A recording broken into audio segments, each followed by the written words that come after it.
The stars stretched endlessly in every direction as I stood on the bridge of the Prometheus, watching the tactical display update with new intelligence reports. 3 years had passed since humanity first entered the galactic stage, and we were still the newcomers, still underestimated, still fighting for our place among powers that had ruled the cosmos for millennia. The Hecatans were one such power, an ancient empire that controlled 17 systems and commanded fleets that had never known defeat. Until now. Admiral, we've received confirmation from intelligence. Lieutenant Morrison reported, her voice cutting through the dun hum of the bridge. The Hecatan Admiral, Kethvar, will be transiting through the Nexus system in 48 hours. I nodded, studying the holographic star map that dominated the center of the bridge. The Nexus system, a strategic choke point between Hecatan territory and the contested zones where humanity was making its mark. For months, our intelligence network had been tracking Admiral Kethvar's movements, waiting for the perfect opportunity to strike. The Hecatans thought themselves untouchable, their admiral a tactical genius who had never lost a battle in 2 centuries of warfare. Battle Group A is in position, Commander Reeves announced from his station. Groups B and C are holding at the outer markers. I clasped my hands behind my back, feeling the weight of the moment. This wasn't just another skirmish or border dispute. This mission would announce to the entire galaxy that humanity was ready to challenge the old order. The plan was elegant in its simplicity. Use our smaller, faster ships to harass and confuse the Hecatan fleet, then strike with overwhelming force when they least expected it. Signal all groups, I commanded. Operation Crossfire is a go. We execute in 36 hours. The next day and a half passed in a blur of final preparations and systems checks. Our ships were marvels of human engineering, sleek, angular vessels that could change course and accelerate faster than anything the Hecatans had ever faced. While they relied on massive battleships with overwhelming firepower, we had opted for speed, stealth, and innovation. Dr. Sarah Walsh, our chief science officer, approached me as I reviewed the tactical data one last time. Admiral, I've run the simulations again. The new missile guidance system should give us a significant advantage, but, I prompted. The technology is still experimental. We've only tested it in controlled environments. In actual combat with all the electronic warfare and countermeasures the Hecatans will deploy. Doctor, we didn't come this far to play it safe, I interrupted gently. Humanity's greatest asset has always been our willingness to adapt and innovate. The Hecatans expect us to fight like them with brute force and conventional tactics. We're going to give them something they've never seen before. Dr. Walsh nodded, though uncertainty lingered in her eyes. I just hope we're not going too far, Admiral. The simulations show a 30% chance of catastrophic failure. Then we'll have to make sure we're in the 70%, I replied. The alarm klaxons rang through the ship as we dropped out of hyperspace at the edge of the Nexus system. Immediately, the tactical display lit up with contacts. The Hecatan fleet had arrived exactly on schedule. 3 massive battleships flanked by a dozen cruisers and countless smaller vessels. It was an impressive sight, one that would have made any sane commander think twice about engaging. Hecatan fleet detected. Sensors Officer Martinez reported. Flagship appears to be the Dominion's Edge, Admiral Kethvar's personal command ship. I studied the enemy formation, noting how they moved in perfect synchronization, each ship maintaining precise distance and bearing. It was beautiful in its own way, a testament to centuries of military tradition and discipline. But tradition could also be a weakness. Battle Group B, begin harassment runs, I ordered. Keep them guessing. Battle Group C, prepare to flank. Our smaller vessels darted in like insects, launching hit-and-run attacks that barely scratched the Hecatan shields, but forced them to respond. I watched as their formation began to shift, adapting to counter our unconventional tactics. Kethvar was good, very good. Each adjustment he made was calculated and precise. Admiral, Lieutenant Morrison called out, "We're receiving a transmission from the Hecatan flagship." On screen. The view screen flickered to life, revealing a tall, imposing figure in elaborate military dress.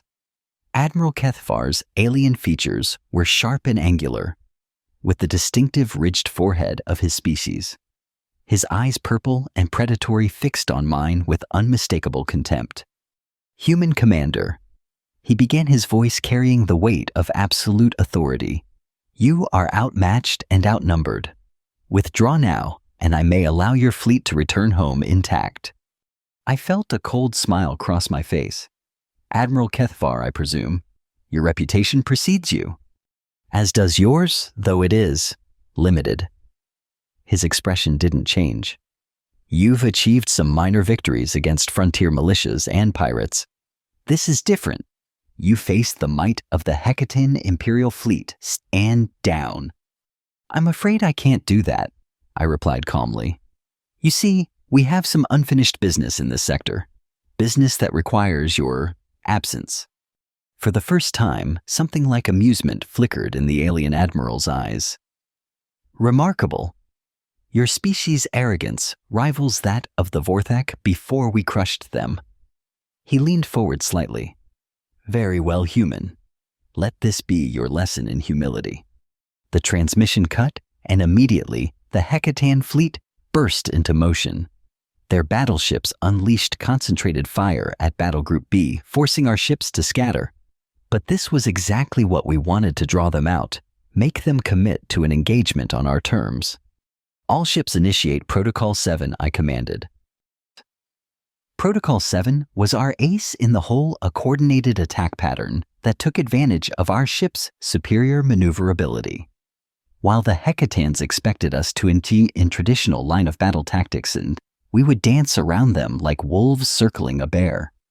The battle erupted across the system as our three battle groups moved in perfect coordination. Group A engaged the main Hecatan force head-on, absorbing their initial assault, while Groups B and C swept around the flanks. Our ships wove through space in patterns that would have been impossible for the larger Hecatan vessels, laying down precise fire that gradually chipped away at their shields. Admiral Commander Reeves reported, the Hecatans are adapting faster than expected. They're using their cruisers to screen against our flanking attacks. I watched the tactical display with growing concern. Kethvar was indeed proving his reputation justified. Each time we tried a new approach, he countered it within minutes. His fleet moved like a single organism, each ship perfectly positioned to support the others. Signal Battle Group D, I decided. Time to test our new toys. Battle Group D consisted of our newest ships, equipped with the experimental missile systems Dr. Walsh had been so concerned about. These weren't conventional explosive warheads. They were smart weapons, each one capable of independent thought and adaptation.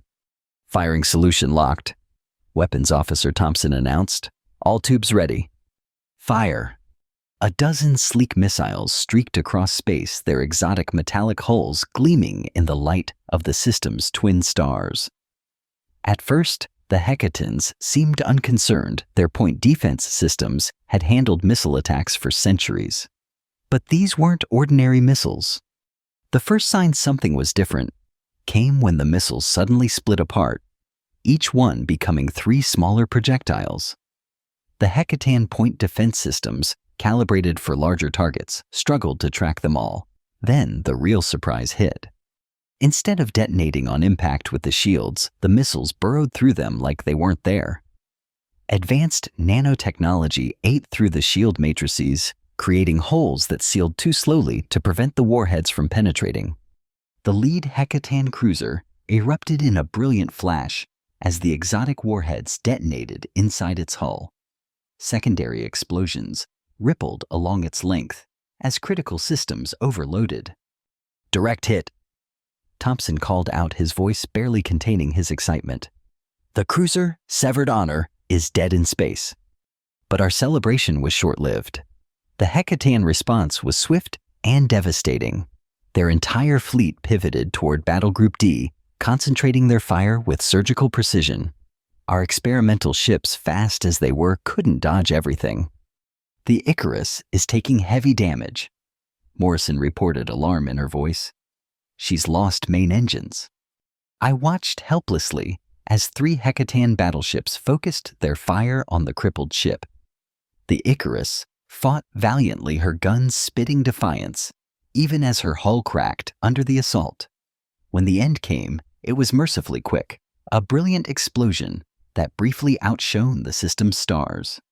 60 crew, I whispered, feeling the weight of command settle heavier on my shoulders. 60 people who trusted me to bring them home. Admiral Commander Reeves said quietly, "We need to make a decision. The Hecatans are regrouping, and they know about our missiles now. They'll be ready for them." He was right. I could see the alien fleet already adjusting their formations, creating overlapping fields of fire that would make another missile attack suicidal. But we had come too far to retreat now. This mission was about more than tactics or territory. It was about proving that humanity deserved its place among the galactic powers. "Signal all groups," I commanded. "Converging assault pattern, target their flagship." "Sir." Lieutenant Morrison looked uncertain. "That will put us directly in the teeth of their formation." "Exactly where they won't expect us to go," I replied grimly. "Gentlemen, ladies, we came here to make a statement. Let's make sure it's heard across the galaxy." The final phase of the battle was unlike anything I had experienced in my 20 years of service. 3 human battle groups, comprising 37 ships, drove Samos straight at the heart of the Hecatan formation. Their defensive fire was withering streams of energy that turned space itself into a deadly maze of light and heat. "The Hermes is gone," someone reported. "The Apollo is venting atmosphere." Our formation began to buckle under the assault, but we pressed on.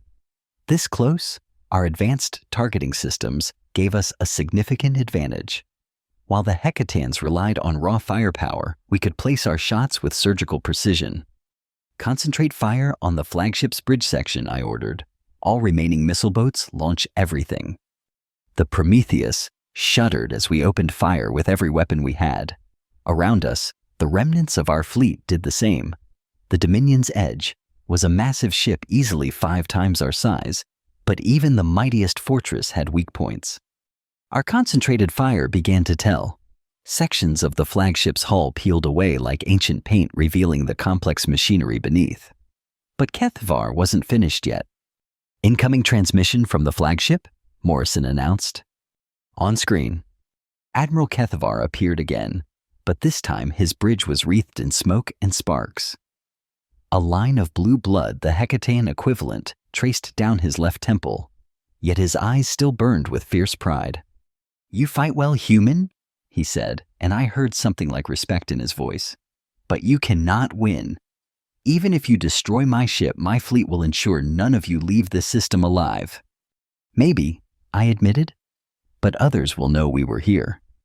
They'll know that humanity doesn't yield to threats or bow to ancient empires." Sometimes, Admiral, the message is more important than the messenger.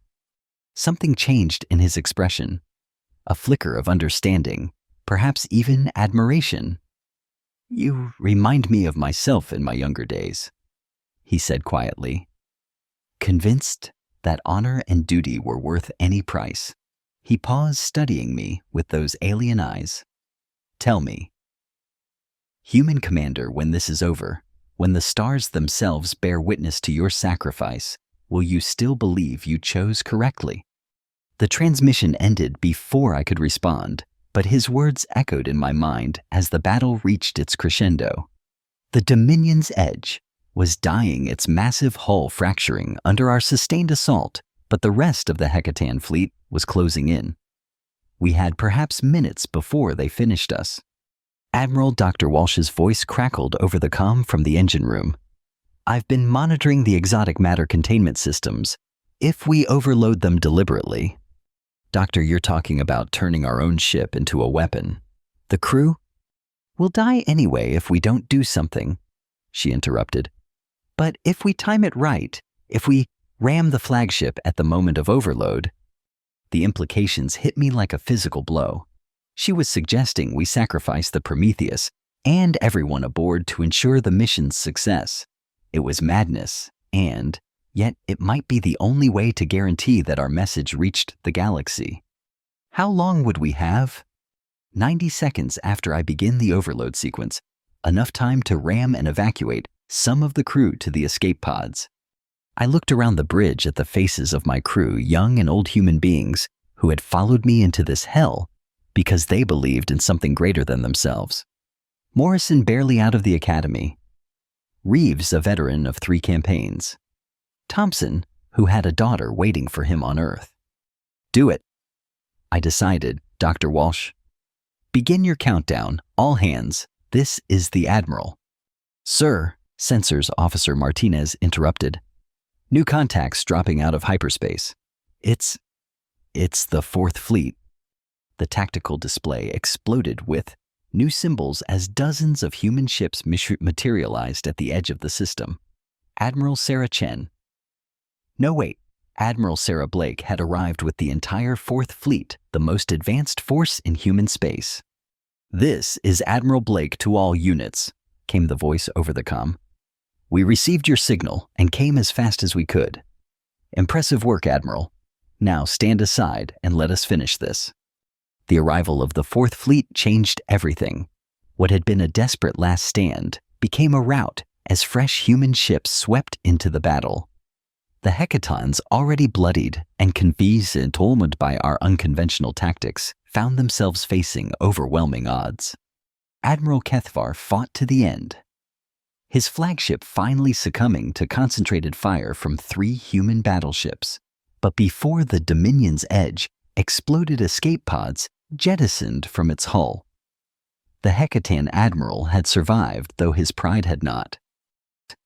In the aftermath, as rescue ships searched for survivors and damage reports flooded in, I found myself standing in the observation deck of the Prometheus, staring out at the debris field that marked the battle. 17 human ships had been lost, along with nearly 3,000 crew members. The price of victory had been steep indeed. Admiral Dr. Walsh approached, looking as exhausted as I felt. The preliminary analysis of the battle data is complete. The exotic missiles performed beyond expectations, but we lost good people testing them, I finished. How many innovations are worth how many lives? Doctor, where do we draw that line? She was quiet for a moment. I've been asking myself the same question. The technology we use today will change the nature of space warfare forever. Does that justify the cost? I don't know. Lieutenant Morrison joined EC, her uniform still scorched from a fire on the bridge. Admiral Blake is requesting your presence aboard her flagship. She wants a full debrief. I nodded, but didn't move immediately.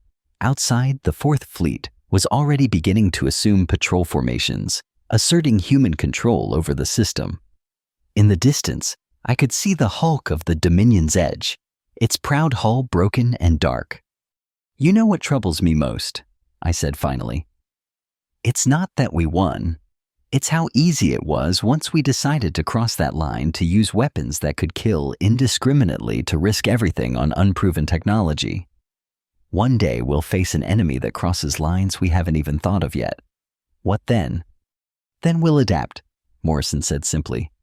It's what we do, it's what we've always done. Perhaps she was right.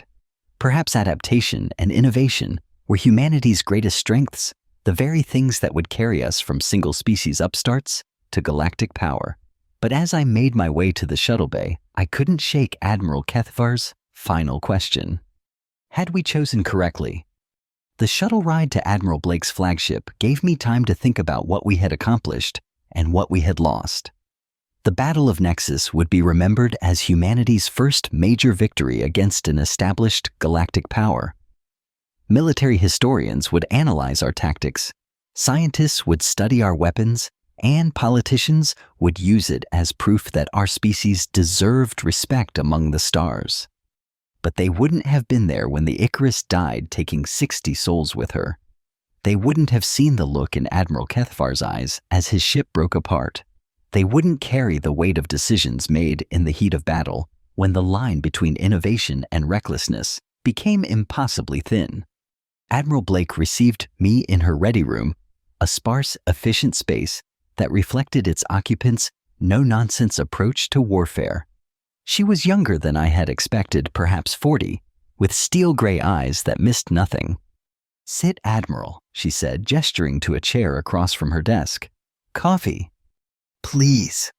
She poured 2 cups from a service set, the normalcy of the action, strange after the chaos of battle. "I've reviewed the preliminary reports from the engagement. Unconventional tactics, innovative weapons technology, and a willingness to take calculated risks. It's exactly what we need more of." "At what cost?" I asked, accepting the offered cup.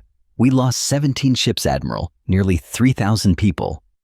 And the Hecatans lost 34 ships, including Admiral Kethvar's flagship.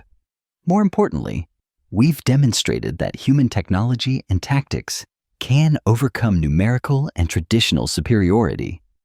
She leaned back in her chair. "The galaxy has been watching to see if we're worthy of the power we've claimed. Today, you gave them an answer. Did we go too far?" The question hung between us like an accusation. Admiral Blake set down her cup and studied me carefully. "Define too far," she said finally. "Every war pushes boundaries, Admiral. Every conflict forces combatants to choose between victory and moral comfort. The Hecatans have ruled 17 systems for 1,000 years through superior technology and ruthless application of force. Were we supposed to politely request that they share?" "I'm not questioning the mission," I clarified. "I'm questioning the methods. The experimental weapons, the willingness to sacrifice ships and crews for tactical advantage." "The willingness to win," she interrupted. "Admiral, I've read your record. You commanded the Horizon during the Periphery conflicts, fought the slavers of Kepler 442. You've never hesitated to use whatever means necessary to protect human interests." She was right, of course. But somehow this felt different. Perhaps it was the scale of the destruction, or the calculated nature of our tactics. We hadn't been defending our homes or protecting innocents. We had been making a statement proving a point. "The prisoners," I said suddenly. "What about the Hecatan survivors?" "Being processed according to galactic convention. Admiral Kethvar specifically has requested to speak with you." "With me? Why?" "He didn't say, but I think you should hear what he has to say." An hour later, I found myself in the brig of Admiral Blake's flagship, facing the man who had nearly destroyed my fleet. Admiral Kethvar sat in his cell with perfect posture, his elaborate uniform replaced by a simple prisoner's garment. Despite his circumstances, his bearing remained regal. "Admiral," he said as I approached, inclining his head slightly, "I wondered if you would come. You requested to see me. Why?" He rose and moved to the energy barrier that separated us, his purple eyes intense. "Because I wanted to tell you something that few in your species have heard. You have earned the respect of the Hecatan Empire." "Respect?" I couldn't hide my surprise. "We destroyed your fleet." "You did more than that," he corrected. "You showed us that humans are not to be underestimated. Your tactics were unorthodox but effective. Your weapons technology, decades ahead of our intelligence estimates." He paused, as if weighing his words carefully. "But more than that, you fought with honor even as you violated every conventional rule of engagement. You could have targeted our life support systems, our medical bays, our command crew specifically. Instead, you focused on military targets, minimized casualties where possible." "That wasn't honor," I said quietly. "That was pragmatism. Dead enemies can't surrender, can't be reasoned with later." A slight smile crossed his alien features. "Perhaps. Or perhaps your species understands something we had forgotten, that how you win a war determines what kind of peace follows." He moved closer to the barrier, his voice dropping. "The Hecatan High Command will not forget what happened here. Some will call for immediate retaliation for total war against your species. Others," he paused, "others will argue that humanity has proven itself worthy of negotiation of a place at the galactic table. And you? What will you argue when you return home?" "That depends," he said, "on what your people do next. Today you proved you can win battles through innovation and courage. The question now is whether you can win the peace through wisdom." His words stayed with me, long after I left the brig. Over the following weeks, as the Fourth Fleet consolidated control of the Nexus system, and intelligence reports filtered in from across the galaxy, the full implications of our victory became clear. 3 more alien powers had requested diplomatic contact with the Human Confederacy. Trade agreements that had been stalled for months suddenly moved forward. Most significantly, the Galactic Council had extended a formal invitation for humanity to attend the next session as full members, not mere observers. But there were darker implications as well. Long-range sensors detected massive military buildups in several sectors. The Zephyrian hegemony had begun accelerating their own weapons development programs. The Altarian Federation, previously neutral, had signed defensive pacts with 2 powers that had long been hostile to human expansion. We had announced our arrival on the galactic stage, but we had also painted a target on our backs.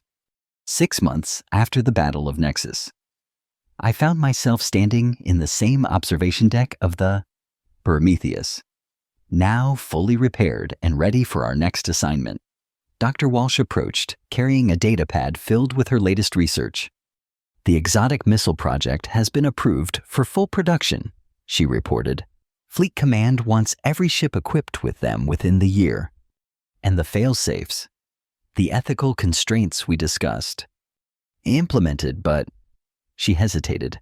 "Admiral, the Science Division has been working on something new. Something that makes the Nexus weapons look conventional." I turned to face her, feeling a familiar chill. "Show me." The holographic display showed a sleek projectile smaller than our previous missiles, but infinitely more complex. As she explained the technology, quantum tunneling, exotic matter manipulation, AI guidance systems that could learn and adapt in real time, I felt history preparing to repeat itself. "With this," she concluded, "a single ship could disable an entire fleet without firing a shot. The enemy vessels would simply stop. Every system, every power source, every computer network would cease to function. And the crew would die slowly as life support failed," she admitted quietly, "unless they had some way to restart their systems manually, which most modern ships don't." I stared at the hologram, seeing not just a weapon, but a crossroads. Each innovation pushed us further from the ideals we claimed to fight for, deeper into a moral gray area where victory justified any means. "Doctor," I said finally, "I want you to slow down the development, add more safeguards, find a way to disable ships without killing their crews. Admiral Fleet Command has classified this as Priority 1. They want prototypes within 3 months. Then they can court-martial me," I replied. "But I won't sign off on wholesale slaughter disguised as technological advancement." She looked surprised, but nodded. "I'll do what I can. But Admiral, if we don't develop these weapons, someone else will. The Altarians, the Zephyrians, even some of our human colonies have begun their own research programs. Then we'll face that challenge when it comes. But we won't be the ones to cross that particular line first." Later that evening, I received a priority transmission from Earth. Admiral Blake's image appeared in my quarters, her expression grim. "Admiral, I have new orders for you. Long-range reconnaissance has detected a massive Altarian fleet massing near the Crimson Nebula. Intelligence suggests they're planning a preemptive strike against our outer colonies." "How massive?" 300 ships, including their newest dreadnoughts, the Prometheus and Battle Group 7, are being reassigned to investigate and, if necessary, engage. I felt the weight of command settle back onto my shoulders. "Admiral, with respect, Battle Group 7 is 30 ships against 300. You'll have the prototype weapons Dr. Walsh has been developing. And Admiral," her expression softened slightly, "the President himself signed off on this mission. The stakes couldn't be higher." After she signed off, I sat in the darkness of my quarters, staring out at the stars. Somewhere out there in the vast expanse of space, enemies were gathering. And once again, humanity would be forced to choose between survival and moral certainty. I thought about Admiral Kethavar's words about how we won determining what kind of peace followed. I thought about the experimental weapons in our arsenal, each more deadly than the last. I thought about the line between necessary innovation and reckless destruction, and how easy it was to step across it in the name of protecting what we held dear. The comm system chimed, and Lieutenant Morrison's voice came through. Admiral, all department heads are requesting final mission briefings. Shall I schedule them for 0800? Yes, Lieutenant, and Morrison. Sir. Send a message to Dr. Walsh. Tell her I want to discuss her latest project. It's time we had a conversation about how far we're willing to go. As I prepared for sleep, I couldn't shake the feeling that we were standing at the edge of an abyss. Each victory pushed us closer to becoming the very thing we fought against, a galactic power willing to use any means to maintain its position. But perhaps that was the price of survival in a hostile universe. Perhaps the line between civilization and barbarism wasn't fixed, but fluid, shifting with each choice made in the crucible of war. Tomorrow we would set course for the Crimson Nebula, carrying weapons that could reshape the galaxy's understanding of warfare. Whether we would emerge as heroes or monsters remained to be seen. The stars offered no answers, only the cold certainty that the choices ahead would define not just our fate, but the fate of every human soul among the stars. And as I finally drifted off to sleep, one question echoed in my mind. How far was too far? And would we know when we had crossed that line? Or would we only realize it when we looked back and saw what we had become? The answer, I suspected, lay somewhere in the darkness between the stars, waiting for us with the patience of eternity. And like so many questions in war, it would only be answered when the shooting started, and good intentions gave way to the brutal arithmetic of survival. But that was a problem for tomorrow. Tonight, I would try to sleep and dream of a time when humanity's greatest weapon was its hope, not its willingness to destroy anything that stood in its way. The future stretched out before us, vast and unwritten, full of possibilities, both bright and terrible. And somewhere in that future, the choices we made in the heat of battle would echo through the generations, shaping the destiny of our species among the stars. We had proven we could fight. We had proven we could win. Now came the hardest test of all, proving we could remain human while doing so. The Prometheus sailed on through the night, carrying its crew toward whatever awaited in the Crimson Nebula. And I lay in my quarters, an aging admiral wrestling with questions that had no easy answers, hoping that when the next test came, we would choose wisely. But hope, as I had learned, was a luxury that war rarely afforded. When the shooting started and lives hung in the balance, we would do what we always did: adapt, innovate, and push the boundaries of what was possible. Whether that made us pioneers or monsters would be for history to judge. All I could do was try to ensure that when that judgment came, we could live with what we had become. The stars wheeled overhead, indifferent to human concerns, and I finally slept dreaming of lines drawn in sand that the tide of war would inevitably wash away.